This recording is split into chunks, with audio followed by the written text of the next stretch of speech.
दोस्तों, महात्मा बुद्ध जी ने बड़े कमाल की बात कही है कि जब किसी व्यक्ति का मन शांत नहीं होता है तो वो और भी समस्याओं में फंसता चला जाता है। उसके मन में बहुत सारे प्रश्न लगातार उठते रहते हैं और उसकी परेशानी दोगुनी हो जाती है। मन की दो स्थितियां होती हैं, पहली जहां पर बहुत सारे प्रश्न होते हैं, तो दूसरी जहां पर सिर्फ और सिर्फ हमें जवाब मिलते हैं। और ज्यादातर प्रश्न हमारे मन में उठते हैं और हमें यह लगता है कि यह प्रश्न हमारी अंतरात्मा की तरफ से आया है, जिसका जवाब हम अपने मन में ढूंढने लग जाते हैं। और हम इस झूठे मन के कारण उस स्थिति तक कभी पहुंच ही नहीं पाते जहां हमें इसका जवाब मिल सके। लेकिन जब हम मौन धारण कर लेते हैं तो हमारा मन दूसरी अवस्था में पहुंच जाता है, जहां पर हमारे प्रश्न कोई भी नहीं होते, लेकिन उसमें हमारे पास सभी प्रश्नों के जवाब होते हैं। अब यहाँ पर सबसे बड़ा सवाल यह उठता है कि हम कैसे पहचाने कि कौन सी आवाज़ हमारे मन की है और कौन सी आवाज़ हमारे अंतरात्मा की है। हम इन दोनों के बीच अंतर कैसे समझेंगे?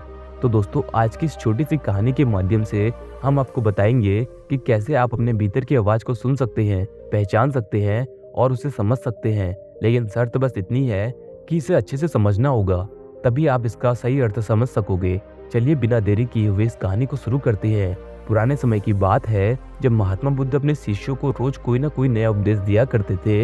एक दिन महात्मा बुद्ध ने अपने शिष्यों को अंतरात्मा की व्याख्या करते हुए एक बहुत ही अद्भुत कहानी सुनाई। महात्मा बुद्ध कहते हैं, किसी नगर में एक बहुत ही महान संत रहा करते थे।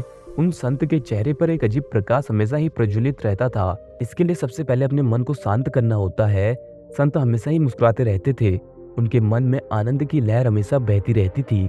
गांव के कई सारे लोग उन संत के पास अपनी समस्या लेकर आया करते थे और वहां से अपनी समस्याओं का समाधान पाकर खुशी से घर लौट जाया करते थे। एक दिन एक सेठ उन साधु के पास आया और उनसे हाथ जोड़कर विनती करने लगा और कहा, मेरे पास किसी भी चीज की कोई कमी नहीं है। मेरे पास बेशुमार धन दौलत, मेरा परिवार और बच्चे भी है। मेरे पास किसी भी चीज की कोई भी कमी नहीं है। सुख सुविधाओं की सारी चीजें उपलब्ध हैं, लेकिन यह सब होने के बाद भी मेरा मन बहुत अशांत रहता है। मैं हमेशा परेशान रहता हूँ, चिंता में रहता हूँ। क्या आप मुझे इसका कोई हल बता सकते हैं? सेठ की इन बातों को सुनकर महात्मा ने कोई भी जवाब नहीं दिया। कुछ देर तक वो संत वहीं बैठे रहे। उसके बाद वो अचानक वहां से उठे और चुपचाप वहां से चल दिए। यह देखकर कि वह संत वहां से उठकर जा रहे हैं, वो थोड़ा सा आश्चर्यचकित हुआ, लेकिन फिर उसने संत का पीछा करना शुरू किया। जहां जहां वो संत जा रहे थे, ठीक पीछे पीछे वो सेठ भी उनके पीछे जा रहा था। संत ने अपने कुटिया के कोने में जाकर वहां पर आग जलाई और उस आग में उन्होंने एक एक करके लकड़ियां डालनी शुरू कर दी। धीरे धीरे वो आग बढ़ती जा रही थी, लेकिन कुछ ही देर बाद वो संत अचानक से फिर खड़े हुए और वहां से फिर चल दिए। यह सब देखकर सेठ को बहुत ही हैरानी हुई। वो सेठ तो अपना दुख लेकर उन संत के पास आया था, लेकिन यह साधु तो अपने कामों में ही लगा हुआ था। महात्मा ने सेठ की किसी भी बात का कोई जवाब नहीं दिया, बस एक जगह से दूसरी जगह तक प्रस्थान कर रहे थे। यह सब देखकर उस सेठ से रहा नहीं गया। आखिरकार उसने संत से पूछ ही लिया, हे गुरुवर, अगर मेरी समस्या का कोई समाधान आपके पास है तो कृपया करके मुझे उसका समाधान बताइए। इस पर वह साधु जोर जोर से हंसने लगा और कहा, अरे मूर्ख, मैं तुझे इतनी देर से वो रास्ता ही बता रहा था जिस पर तुझे जाना है। उस साधु ने आगे कहा कि हर इंसान के अंदर एक आग होती है।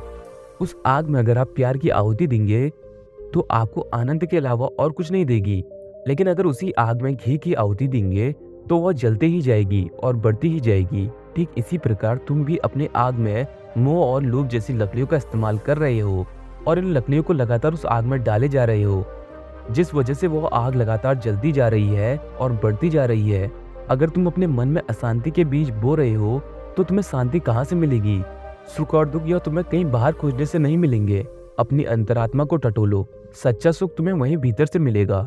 उस सेठ को साधु की बातें समझ आ गई। उस सेठ को अपनी समस्या का समाधान मिल गया। इससे उसका जीवन सफल हो गया। इस पर महात्मा बुद्ध ने कहानी को यहीं पर समाप्त कर दिया और अपने शिष्यों से कहा कि जो ये दुख, सुख और परेशानियां सबके भीतर उठती हैं, हमारे मन में उठती हैं, इसलिए सबसे पहले अपने मन को साफ करो, उसे स्वच्छ करो, उसे शांत करने की कोशिश करो। क्योंकि जब तुम्हारा मन शांत होगा, तुम्हारे अंदर क्रोध में कमी आने लगेगी और जब तुम इसे अच्छे से समझने लगोगे तो तुम्हारे भीतर काम, क्रोध, मोह, लोभ जैसे विकार भी उत्पन्न नहीं होंगे। इसमें थोड़ा समय जरूर लगेगा, लेकिन धीरे धीरे तुम्हारा मन शांत होने लगेगा। जब तुम्हारा मन शांत हो जाएगा तब तुम्हें अपनी अंतरात्मा की आवाज सुनाई देगी। दोस्तों, समाज का विकास दुनिया के लिए आवश्यक है, लेकिन यह अधिकांश तो यह देखा गया है कि जिस व्यक्ति के पास ज्ञान की कमी होती है वो अपनी छोटी सोच की वजह से ऊपर कभी नहीं उठ पाता। इस कारण वह कभी भी अपनी उच्च सोच तक नहीं पहुंच पाता। जिस वजह से वह सुख और दुख और परेशानियों के झमेले में पड़े रहता है। और यह सुख, दुख, कष्ट, तकलीफें हमारे मन में ही है। यह हमारे मन में ही उत्पन्न होती है। इसलिए अपने मन को शांत कीजिए और इस जाल से निकलने की कोशिश कीजिए। इसे समझिए, तभी आप इस जाल से बाहर निकल सकेंगे। अपनी बेवजह की मन की बकबक को शांत कीजिए, ध्यान लगाइए, तभी आप इस जाल से मुक्त हो पाएंगे। तभी आप अपने अंतरात्मा की आवाज को सुन सकेंगे। हर व्यक्ति के अंदर अंतरात्मा होती है, लेकिन उसकी आवाज को हम सुन नहीं पाते, क्योंकि हमारे मन की बकबक जितनी ज्यादा होती है, हम उसके आगे अपने भीतर की आवाज को सुन ही नहीं पाते, जिस कारण हमारे मन की आवाज हमें अंतरात्मा की आवाज को सुनने ही नहीं देती। और अंतरात्मा की आवाज को सुनने के लिए आपको अपने मन की बकबक को बंद करना होगा। और ऐसा करने के लिए एकमात्र उपाय है, और वह है ध्यान। ध्यान करने से आपके मन में प्रश्नों की जो लहर है, यह शांत होने लगती है। मन में विचारों की जो बाढ़ उत्पन्न हुई है, वह भी धीरे धीरे शांत होने लगती है। और उसी दौरान जो आप आवाज सुनते हैं, वही आपके अंतरात्मा की आवाज होती है।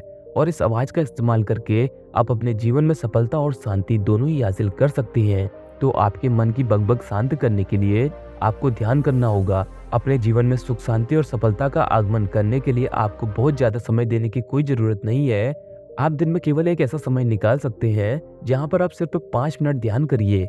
लेकिन ध्यान करते वक्त यह याद रखिए कि आपके पास कोई भी ऐसी वस्तु या फिर कोई ऐसी चीज ना हो जो आपको परेशान कर रही हो। कोशिश करें कि कोई ऐसा स्थान हो जहां पर आप शांतिपूर्वक ध्यान कर सके। और अगर आप ऐसा करने में सफल होते हैं तो आप अपने जीवन में बड़ा बदलाव भी देख पाएंगे। दोस्तों, आप सभी का इस वीडियो के बारे में क्या राय है, वो आप मुझे कमेंट में जरूर बताइएगा।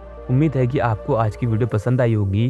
अगर आपको आज की वीडियो पसंद आई है तो वीडियो को एक लाइक जरूर कर दीजिएगा और हमें सपोर्ट करने के लिए चैनल को सब्सक्राइब कर घंटी के बटन को जरूर दबा दीजिएगा। वीडियो पर आपका अपना कीमती समय देने के लिए बहुत बहुत धन्यवाद।